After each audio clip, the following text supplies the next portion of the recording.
ప్రధాని నరేంద్ర మోడీ శుక్రవారం అర్ధరాత్రి మరో వీడియోను విడుదల చేశారు. దేశ యువత ఇచ్చిన విలువైన సూచనలకు కృతజ్ఞతలు తెలిపారు. నీట్ పరీక్షల్లో జరిగిన అక్రమాలు, ప్రశ్నాపత్రాల లీకేజ్ ఘటనలపై దేశవ్యాప్తంగా ఆందోళన కొనసాగుతున్న నేపథ్యంలో ఆయన ఈ సందేశాన్ని పంచుకున్నారు. తన వీడియోపై సానుకూల సూచనలను అభినందిస్తున్నానని ఆయన పేర్కొన్నారు. కాగా ప్రస్తుతం కొనసాగుతున్న నిరసనల నేపథ్యంలో ప్రధాని మోడీ వరుసగా రెండవ రోజు వీడియో సందేశాన్ని విడుదల చేశారు.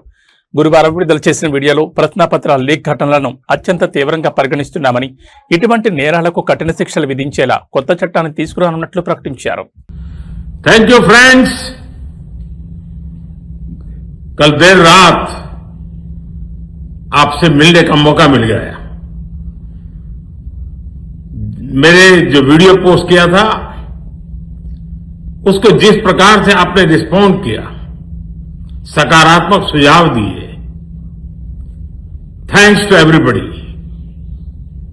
ये आपका प्यार बना रहेगा, हमारा नाता और अधिक सक्रियता से जुड़ता रहेगा। थैंक यू दोस्तों।